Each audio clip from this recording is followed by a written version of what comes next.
ये आकाशवाणी रायपुर है। प्रादेशिक समाचार बुलेटिन के साथ मैं गोपा सान्याल।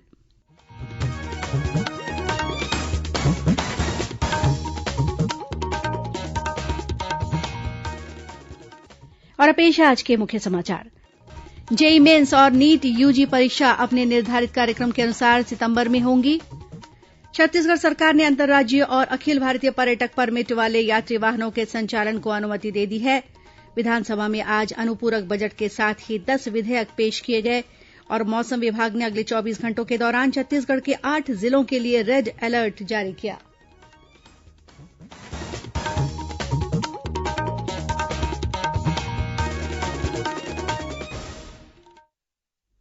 अब समाचार विस्तार से। संयुक्त इंजीनियरिंग भर्ती परीक्षा जेईई मेन्स तथा चिकित्सा विज्ञान राष्ट्रीय पात्रता और प्रवेश परीक्षा नीट यूजी अपने निर्धारित कार्यक्रम के अनुसार सितंबर में आयोजित की जाएंगी। जेईई मेन्स की प्रवेश परीक्षा 1 से 6 सितंबर तक और नीट यूजी परीक्षा 13 सितंबर को आयोजित होंगी। राष्ट्रीय परीक्षा एजेंसी एनटीए ने जेईई मेन्स तथा राष्ट्रीय पात्रता और नीट यूजी के लिए परीक्षा केन्द्रों की संख्या में वृद्धि कर दी है। एजेंसी ने कहा है कि कोरोना महामारी के कारण सामाजिक दूरी बनाए रखने की आवश्यकता को ध्यान में रखते हुए परीक्षा केन्द्रों की संख्या बढ़ाई गई है। इस बीच केन्द्र सरकार ने पूरे देश के राजमार्गों पर टोल प्लाजा पर किसी भी छूट के लिए फास्टैग अनिवार्य कर दिया है। डिजिटल भुगतान को बढ़ावा देने और राष्ट्रीय राजमार्गों पर निर्बाध यात्रा सुनिश्चित करने के लिए यह फैसला किया गया है।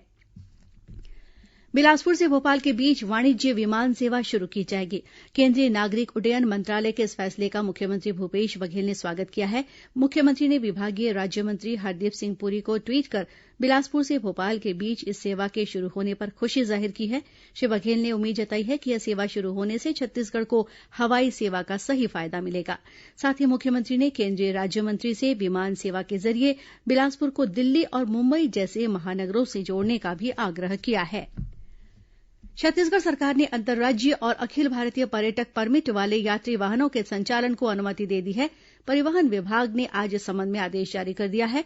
यात्री बसों के परिचालन के लिए परिवहन आयुक्त द्वारा जारी दिशा निर्देशों का पालन करना होगा। बसों के चालक परिचालक के साथ ही सभी यात्रियों को अनिवार्य रूप से फेस मास्क लगाना होगा। साथ ही बस संचालकों को नियमित अंतराल में वाहनों को सैनिटाइज भी करवाना होगा। मुख्यमंत्री भूपेश बघेल ने आज सदन में चालू वित्तीय वर्ष के लिए पहले अनुपूरक बजट पेश किया। यह अनुपूरक बजट करीब 3,807 करोड़ रूपये का है। इस अनुपूरक बजट पर कल सदन में चर्चा होगी। इसके अलावा आज विधानसभा में संबंधित विभाग के मंत्रियों द्वारा 10 विभिन्न संशोधन विधेयक भी पेश किए गए। इनमें शामिल है छत्तीसगढ़ भाड़ा नियंत्रण संशोधन विधेयक, छत्तीसगढ़ नगर पालिका संशोधन विधेयक, छत्तीसगढ़ विधानसभा सदस्य वेतन भत्ता तथा पेंशन संशोधन विधेयक, छत्तीसगढ़ सहकारी सोसायटी संशोधन विधेयक, छत्तीसगढ़ अशासकीय विद्यालय फीस विनियमन विधेयक, छत्तीसगढ़ राज्य पिछड़ा वर्ग आयोग संशोधन विधेयक, छत्तीसगढ़ राज्य अल्पसंख्यक आयोग संशोधन विधेयक, छत्तीसगढ़ राज्य अनुसूचित जाति आयोग संशोधन विधेयक, छत्तीसगढ़ राज्य अनुसूचित जनजाति आयोग संशोधन विधेयक और छत्तीसगढ़ माल तथा सेवा कर संशोधन विधेयक। इससे पहले आज सदन की कार्यवाही शुरू होने पर विधानसभा अध्यक्ष डॉक्टर चरणदास महंत ने कहा कि सभी विधायकों के लिए विधानसभा परिसर में ही कोरोना जांच की व्यवस्था की गई है। उन्होंने सदस्यों से आग्रह किया है कि वे अपनी सुविधा के अनुसार कोरोना टेस्ट करवा लें। विधानसभा में आज मानसून सत्र के दूसरे दिन विपक्षी सदस्यों ने ध्यानाकर्षण सूचना के जरिये अनेक महत्वपूर्ण मुद्दे उठाए। नेता प्रतिपक्ष धरमलाल कौशिक ने अपने ध्यानाकर्षण सूचना में धान और मक्का के हाइब्रिड बीजों की खरीदी का मुद्दा उठाते हुए कहा कि संबंधित फर्मों द्वारा शासन द्वारा निर्धारित समय सीमा में बीजों की आपूर्ति नहीं की गई, लेकिन इसके बावजूद बीज निगम ने इन फर्मों के विरुद्ध कोई कार्रवाई नहीं की। श्री कौशिक ने बीज खरीदी में अनियमितता का आरोप लगाया। जवाब में कृषि मंत्री रविन्द्र चौबे ने कहा कि बीज खरीदी में कोई अनियमितता नहीं हुई है। उन्होंने कहा कि अनुबंधित फर्मों ने हाइब्रिड बीजों की आपूर्ति निर्धारित समयावधि के भीतर की है। एक अन्य ध्यानाकर्षण सूचना के जरिये भाजपा सदस्य बृजमोहन अग्रवाल, अजय चंद्राकर और नारायण चंदेल ने प्रदेश में हाथियों की मौत का मामला उठाया। सदस्यों ने कहा कि बीते करीब 3 महीनों के दौरान 10 हाथियों की मौत हो चुकी है। उन्होंने इन मौतों के लिए वन विभाग की लापरवाही को जिम्मेदार ठहराते हुए आरोप लगाया कि हाथियों की ये मौत प्राकृतिक नहीं बल्कि योजनाबद्ध ढंग से हुई है। अपने जवाब में वन मंत्री मोहम्मद अकबर ने विपक्ष के आरोपों का खंडन करते हुए कहा कि इन 10 हाथियों की मृत्यु विभिन्न कारणों से हुई है। उन्होंने कहा कि पोस्टमार्टम के बाद जिन प्रकरणों में हाथियों की मृत्यु का कारण जहरखुरानी या विद्युत करंट लगना पाया गया है, ऐसे मामलों में वन विभाग द्वारा वन्य जीव अधिनियम के तहत कार्रवाई की गई है। प्रोफेसर डॉक्टर लक्ष्मी शंकर निगम को दुर्ग के जुनवानी स्थित श्री शंकराचार्य प्रोफेशनल यूनिवर्सिटी का प्रथम कुलपति नियुक्त किया गया है। राज्यपाल और कुलाधिपति अनुसुईया उइके ने इस संबंध में आदेश जारी कर दिया है। डॉक्टर निगम रायपुर स्थित पंडित रविशंकर शुक्ल विश्वविद्यालय में प्राचीन भारतीय इतिहास, संस्कृति और पुरातत्व विभाग के पूर्व अध्यक्ष हैं। प्रदेश में इस वर्ष समर्थन मूल्य पर धान की बिक्री के लिए पहले से पंजीकृत किसानों को दोबारा पंजीयन कराने की जरूरत नहीं होगी। इसके लिए केवल नए किसानों को ही पंजीयन कराना होगा। राजनांदगांव जिला प्रशासन द्वारा सहकारी बैंकों की सभी शाखाओं में पहले से पंजीकृत किसानों की सूची तैयार करने का काम चल रहा है। जिले में 1,72,000 किसान पहले से ही पंजीकृत हैं।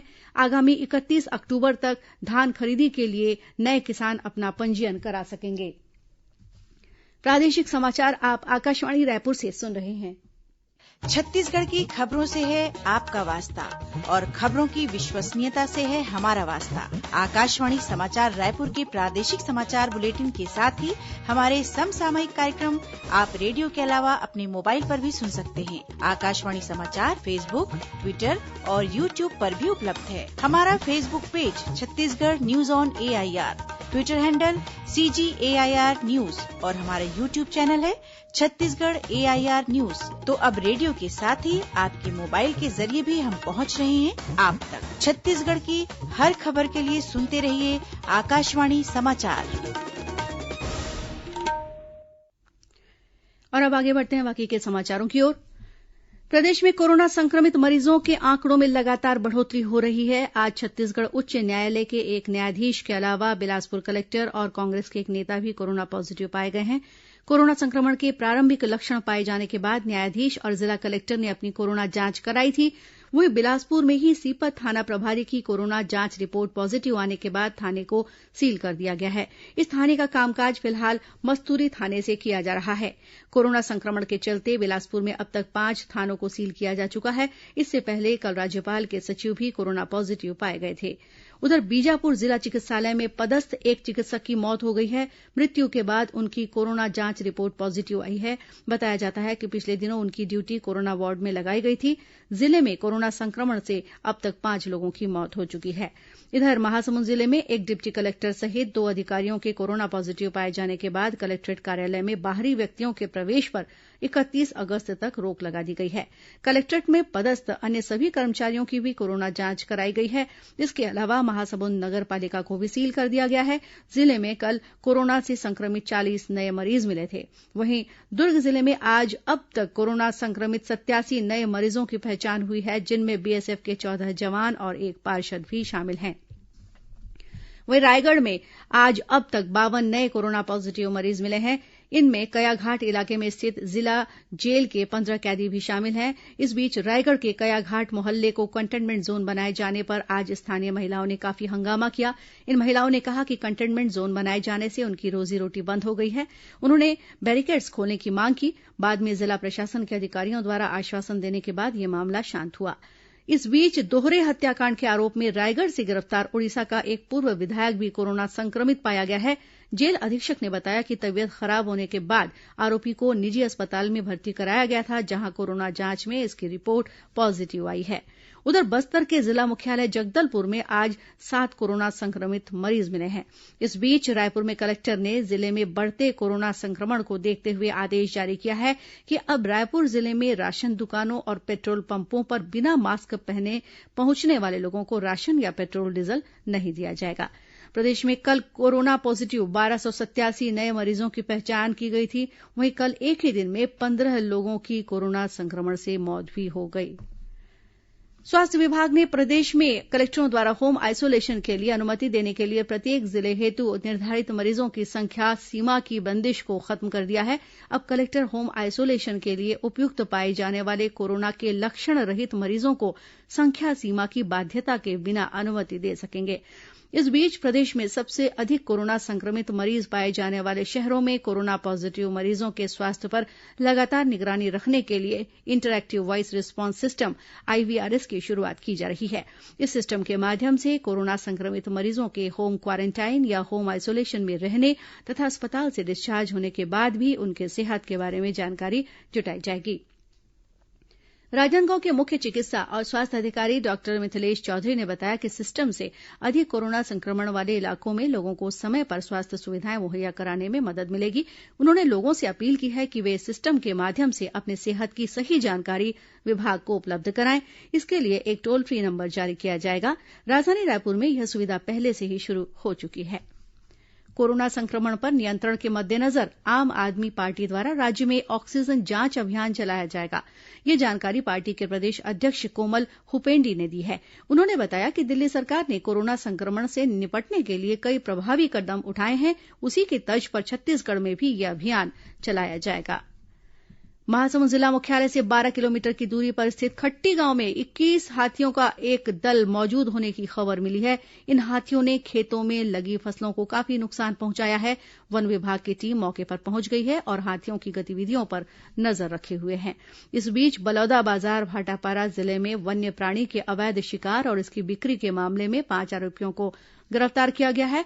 इनके पास से एक जंगली सुअर का शव भी बरामद हुआ है। कोरोना संकट के कारण इस समय स्कूल बंद हैं। ऐसी स्थिति में बच्चों की पढ़ाई जारी रखने के लिए प्रदेश के 10 जिलों में सीख कार्यक्रम चलाया जा रहा है। सूरजपुर जिले में इस कार्यक्रम का शुभारंभ स्कूल शिक्षा मंत्री डॉक्टर प्रेमसाय सिंह टेकाम ने ऑनलाइन किया। इसके माध्यम से अभिभावकों और समुदाय की सहभागिता से बच्चों को मनोरंजक तथा सरल तरीके से पढ़ाई कराई जाएगी। यह कार्यक्रम स्कूल शिक्षा विभाग और यूनिसेफ द्वारा संयुक्त रूप से संचालित किया जा रहा है। इस मौके पर डॉक्टर टेकाम ने उम्मीद जताई कि जिन क्षेत्रों में डिजिटल माध्यमों से पढ़ाई नहीं हो पा रही है, वहां स्वैच्छिक सीख मित्र बच्चों की पढ़ाई को जारी रखने में मददगार साबित होंगे।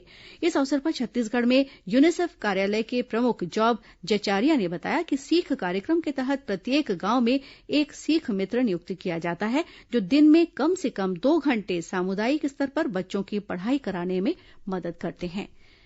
और अब पेश है मौसम का हाल। मौसम विभाग ने अगले 24 घंटों के लिए छत्तीसगढ़ के 8 जिलों के लिए रेड अलर्ट जारी किया है। विभाग के अनुसार सरगुजा, जशपुर, बलरामपुर, रायगढ़, कोरबा, बलौदाबाजार, महासमुंद और जांजगीर चांपा जिलों में कुछ स्थानों पर अगले 24 घंटों में भारी से अति भारी वर्षा हो सकती है। मौसम विज्ञानी डॉक्टर HP चंद्रा ने बताया कि उत्तर बंगाल की खाड़ी और उसके आसपास के क्षेत्र में एक सुस्पष्ट निम्न दाब का क्षेत्र बना हुआ है। मानसून द्रोणिका अपने निर्धारित स्थान पर बना हुआ है, जिसके प्रभाव से आने वाले 24 घंटे में प्रदेश के अधिकांश स्थानों पर हल्की से मध्यम वर्षा होने अथवा गरज चमक के साथ छींटे पड़ने की संभावना है। सरगुजा, दुर्ग, रायपुर और बिलासपुर संभाग में कुछ स्थानों पर भारी से अति भारी तथा 1-2 स्थानों पर एक्सट्रीम हेवी रेनफॉल होने के चांसेस है। और अब कुछ खबरें संक्षेप में। सुरक्षा बलों ने बीजापुर जिले के पोजेर पमूलवाया गांव से 2 माओवादियों को गिरफ्तार किया है। सरगुजा जिले के मैनपाट इलाके में बालको की एक बॉक्साइट खदान में बारूद को नष्ट करने के दौरान जोरदार विस्फोट होने से केसरा गांव में स्थित एक मकान और कुछ गाड़ियों के क्षतिग्रस्त होने का समाचार मिला है। रायपुर मेडिकल कॉलेज में 19 तकनीशियनों की नियुक्ति की गई है। बलौदाबाजार में आज एक कार ने मोटरसाइकिल सवार युवकों को टक्कर मार दी, जिससे एक युवक की मृत्यु हो गई, वहीं दूसरा युवक गंभीर रूप से घायल हो गया। महासमुंद के घोड़ारी हाईवे पर स्थित ढाबे में एक ट्रक अनियंत्रित होकर घुस गया। इस दुर्घटना में ट्रक पूरी तरह से क्षतिग्रस्त हो गया और ट्रक चालक तथा परिचालक सहित 3 लोग गंभीर रूप से घायल हुए हैं। दुर्ग में पुलिस ने कैरेबियन प्रीमियर लीग पर सट्टा खिलाने वाले एक अंतर्राज्यीय गिरोह का पर्दाफाश कर 5 आरोपियों को गिरफ्तार किया है। और सरगुजा जिले के लखनपुर विकासखंड स्थित कुछ गांव में पालतू मवेशियों में लंपी स्किन नामक बीमारी फैलने की खबर मिली है। और अब अंत में मुख्य समाचार एक बार फिर। जेईई मेन्स और नीट यूजी परीक्षा अपने निर्धारित कार्यक्रम के अनुसार सितंबर में होंगी। छत्तीसगढ़ सरकार ने अंतर्राज्यीय और अखिल भारतीय पर्यटक परमिट वाले यात्री वाहनों के संचालन को अनुमति दे दी है। विधानसभा में आज अनुपूरक बजट के साथ ही 10 विधेयक पेश किए गए। और मौसम विभाग ने अगले 24 घंटों के दौरान छत्तीसगढ़ के 8 जिलों के लिए रेड अलर्ट जारी किया है। और इसी के साथ प्रादेशिक समाचार बुलेटिन ही समाप्त हुआ। नमस्कार।